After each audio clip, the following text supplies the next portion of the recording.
transmitted by mosquitoes, except that it's a different species of mosquito now. A while ago, it's the Aedes aegypti or Aedes albopictus mosquito, but for malaria, it's transmitted by the Anopheles mosquito.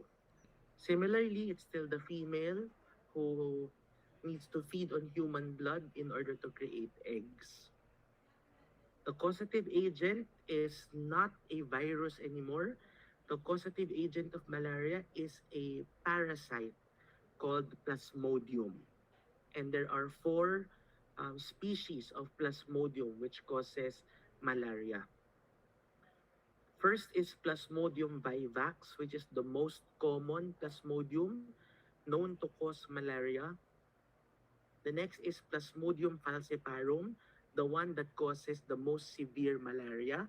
Kindly remember both of this. It will come out in the finals. And then the two others are Plasmodium malariae and Plasmodium ovale. I want you to also note that they target our red blood cells. Okay? So inside the body, they usually appear in different forms or stages. Okay? So once we get the parasite inside our body, they will have to transform into different stages. And we call those stages as the ring stage, the trophozoite stage, the schizont stage, and the gametocyte stage. So we will not talk about them individually, but I just want you to know that you will have to study and memorize this again once you get to your third year or second year in parasitology. So each species, si Plasmodium falciparum, Vivax, Malariae, Ovale, they would have a different description for each stage. So, iba yung appearance nung ring form ni falciparum, different appearance for Vivax, different appearance for Malariae, for Ovale. So that is how we are able to somehow identify the four species of parasites. So of course, we will have to study the life cycle both in humans and in the mosquito. So this is the difficult part and I have a lot of questions here for the final, so you will have to listen. So again, what is the target cell of our malaria parasite? It's our RBC or red blood cell. But initially, once we get infected with the parasite, they don't go to the RBC immediately. That is why the first cycle is called exoerythrocytic cycle. Exo meaning outside, erythrocyte is RBC. So outside the RBC first. First, an infected Anopheles mosquito will bite humans in order to feed, di ba? And once they inject their probe into our skin, they will also give us sporozoites. So ito siya. The sporozoites are usually found on the mosquito's salivary gland. So once they inject us with their probe, these sporozoites will escape and will go to the blood. So they will circulate in the blood and they will first infect liver cells. So kindly remember that. I will ask that in the exam. What is the first target of the Plasmodium species or of sporozoites? It should be liver cells. So as you can see here, the sporozoites entered the liver cell, and once inside, they will continue to grow and mature, and they will become schizont. Okay? They will be called schizont. Once the schizont has already matured enough, the liver cell will explode or will burst, allowing the release of merozoites. So the schizont will rupture, allowing the release of merozoites. Now, the merozoites will go to the bloodstream again, and it is the merozoite which will target your RBC. So this is the red blood cell. So the merozoites will target the RBC. So kindly remember that I will ask that in the exam. I will ask example, what life form of the Plasmodium species will infect RBCs? A. Sporozoite. B. Schizon. C. Merozoite. Ganun siya, ha? So kindly study this very well. So now we go to the erythrocytic cycle, which means the events that happen inside the RBC. So the merozoite will infect the red blood cell, and inside the red blood cell, it will transform into an immature trophozoite. Ayan. So pumasok si merozoite inside the RBC, it became a ring form and then eventually a trophozoite. So once it becomes a trophozoite, it can either, first it can mature into a schizont again. Sorry. Ano ba yan? It can mature into a schizont again, and once fully mature, the RBC can rupture or burst, releasing merozoites again. Okay, and again, merozoites will infect other RBCs. So that's the first option. The second option is for the trophozoite to mature into gametocytes. And what are gametocytes? These are basically the male and female sex organ of the parasite. So similar to humans, they have a male and female. We call the male as microgametocyte, and the female will call it macrogametocyte. So if we have gametocytes in our RBCs and a new Anopheles mosquito will bite us, they will be able to drink the gametocyte from our blood. So once the gametocyte enters the mosquito, it will now enter the sporogonic cycle. We are now in the life cycle of the mosquito. So balik na kay mosquito, no? Inside the mosquito, the microgamete will penetrate the macrogamete to form a zygote. So andito tayo. Gametocytes was drank by the mosquito during feeding, and the male will penetrate the female, forming a zygote. The zygote will then grow to become an ookinete and then eventually an oocyst. And then the oocyst will grow until it will burst again, releasing your sporozoites. And where does the sporozoite go? It goes to the salivary gland of the mosquito. And then again, that infected mosquito will bite a human. The sporozoites will go to the liver cells. They will grow to become a schizont, schizont to merozoite, and so on. So it's going to start a new cycle again. So how do we diagnose malaria? So we have rapid diagnostic testing similar to um, pregnancy tests, no? So here we look for malarial antigen, but what we really do in the laboratory is a microscopic examination. We call it the thick and thin smear. So here's an example. Sa thin smear, which is on the left, and that is what we use to identify what species of Plasmodium we have. And in the thick smear, that is what we use to determine severity of the condition. Okay? And that's the end of vector-borne diseases. Any question?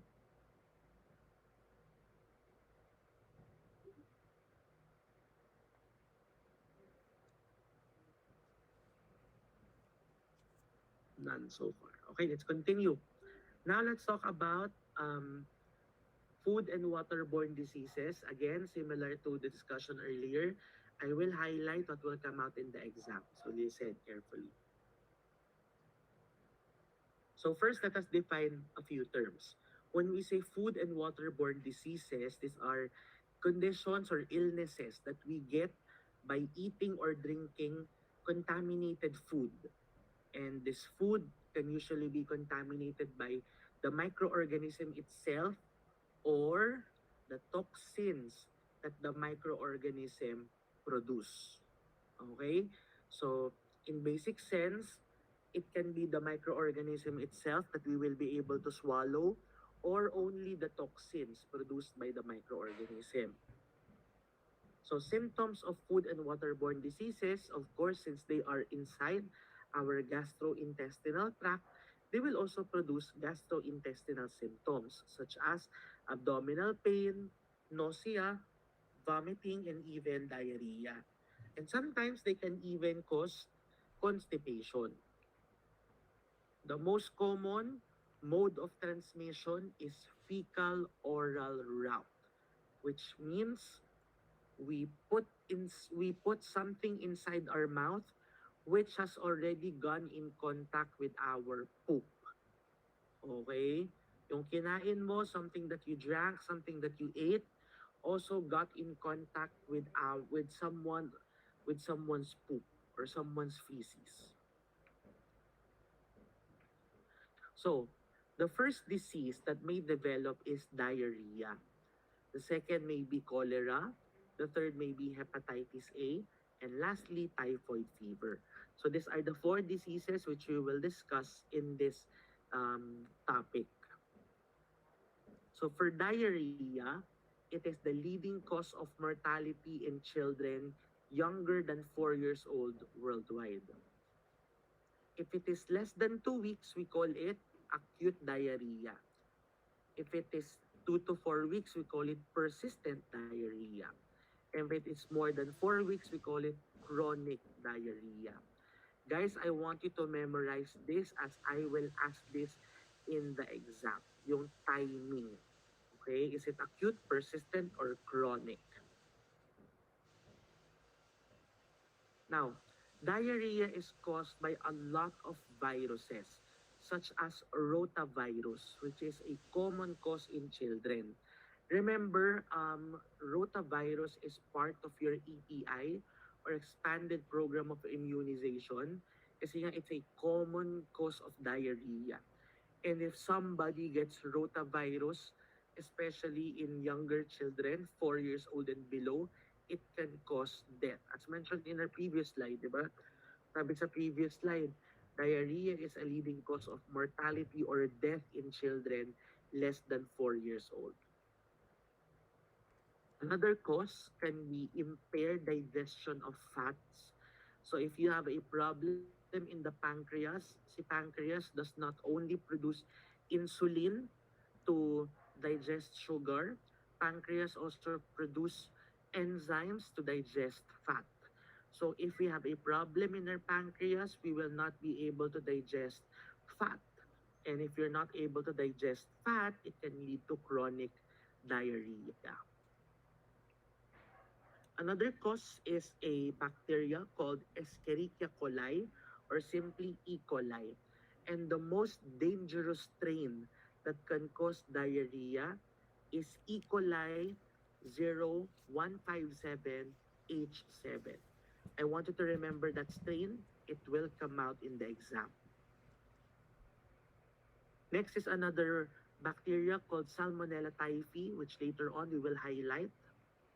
Other causes include Campylobacter jejuni and amoeba such as Entamoeba histolytica.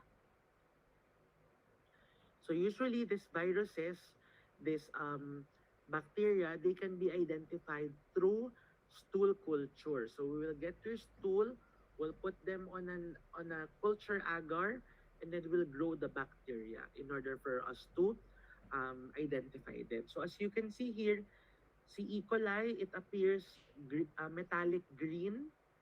Si Salmonella, blackish. Si Escherichia coli, pinkish. So, by their appearance on culture, we'll be able to differentiate them one from the other. The next disease that we have is cholera. Cholera is caused by a gram-negative comma-shaped virus called Vibrio cholerae. Okay, it is a comma-shaped virus called Vibrio cholerae. Kindly remember that. And you know that it is cholera because it causes a severe watery diarrhea. And I want you to remember this, guys. I want you to remember the most important complication of cholera is dehydration. Because you are losing water in your poop, no, and you're not eating, you do not have any appetite, then it will definitely give you dehydration. So, Vibrio cholerae, di ba sabi ko, it will cause severe diarrhea. You know what's inside that watery poop? You have there the bacteria. So let's say after you have diarrhea, you will wash yourself after, no? And then you did not use soap. And then afterwards, you will eat. You will cause cholera in another person.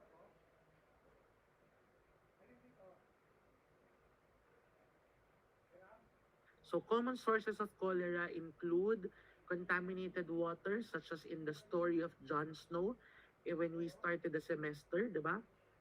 It can also be from ice made from contaminated water, food and drinks sold by street vendors, but most important, pag may most important, baka lumabas sa exam, you will get cholera from undercooked seafood. Okay, especially if that seafood came from polluted waters. Next disease is hepatitis A. Hepatitis A is a virus. It is a member of the picorna virus. It is an RNA virus, kaya siya pico RNA virus. Okay? It belongs to the genus Hepatovirus, and the most common transmission is again fecal oral route. So usually, if we live in poor sanitary conditions and poor hygienic practices, we have more chances of getting hepatitis A.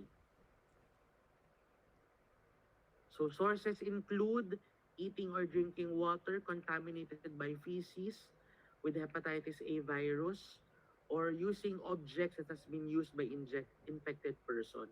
So guys, I have been continually mentioning, di ba, fecal oral route. But even if the transmission is fecal oral route, you really wouldn't be able to transmit the disease without poor hand washing. Yun talaga yung biggest risk factor, di ba? I mean, even if you touch your anus, even if you're washing your anus, and even if you have the bacteria or the virus on your hand, you wouldn't be able to transmit it to your food unless you wash your hand, right? So just always remember, fecal oral route is the most common mode of transmission, but it wouldn't be possible if not for poor hand washing. Lastly, we have typhoid fever. It's caused by a bacteria called Salmonella typhi. I want you to remember, guys, that Salmonella typhi is found in chicken and eggs, especially if you eat chicken and eggs raw. Okay? In fact, even if you watch see Gordon Ramsay in his shows like Master Chef or Hell's Kitchen or any other similar show that he has, he always gets mad when you serve customers with raw chicken because you can cause Salmonella typhi transmission. And even in slicing your ingredients, if you slice raw chicken, you cannot use the knife, you cannot use um, the chopping board for other ingredients. You will have to wash it because the bacteria from the chicken might get transmitted to um, other ingredients. So usually chefs have a different set of knife and chopping board for poultry alone. So for symptoms of typhoid fever, of course, you have fever, fatigue, headache, nausea, constipation. So this is one of the diseases na may diarrhea ka na, may constipation ka pa. Yan. Constipation and diarrhea. And then, not much importance, but I think the important one is this one. Ito, this table is important. Rotavirus cases 2018 versus 2017. I want you to take note which region has the highest increase in cases. And that is region 3, region 5, and the rest decrease na sila lahat. So how do we prevent this food and waterborne diseases? Di ba sabi ko sa inyo, proper hand washing. Even if it is fecal oral route. it really boils down to hand washing. So wash your hands after playing, after using the toilet, after handling animals, before and after preparing food. Make sure that your drinks, especially dairy products, are pasteurized. All food are well cooked. All kitchen utensils are clean before and after using. And you separate cooked food with raw food, and even the utensils that you used for cooked and raw food are separate. And avoid preparing food while having fever, and drink properly treated water. If ever you get a disease, any of this disease, how do we treat? So for medicines for diarrhea, usually have your loperamide, or a brand name for loperamide is Diatabs. We can also give bismuth subsalicylate, but I'm not a fan of loperamides kasi what loperamide does is it stops your intestines from moving. Thereby, if your intestines are not moving, wala kang bowel movement, 'di ba? Hindi ka jejebs. But you know why the body causes diarrhea? Because the body wants to get rid of the virus or bacteria or parasite, no? So that's why it wants to flush it out.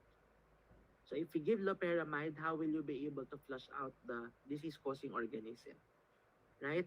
So ako usually I just tell my patients to do the BRAT diet. BRAT stands for banana, rice, applesauce, and toast. And then drink lots and lots of water.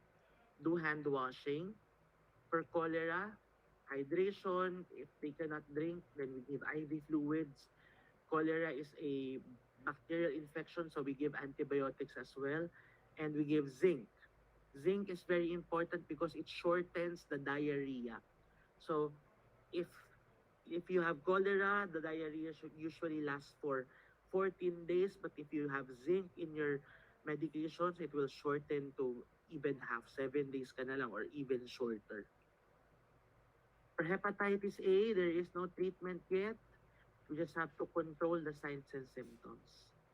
And then for typhoid fever, we give antibiotics for, for salmonella. Diagnosis, stool exam, stool culture, stool antigen test, rotavirus testing, CBC, even blood culture, pero hindi na masyadong ginagawa yung antibody testing. So ano pa ba? Here are just some pictures. Wala naman akong question dito, so no need to study this. Ayan, that's it. I guess I was able to highlight what will come out in the exams na. Okay. So any questions, guys?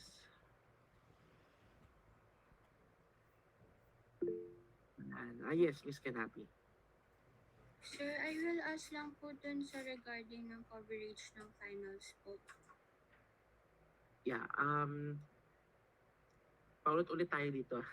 HIV, lifestyle, food and waterborne, vector.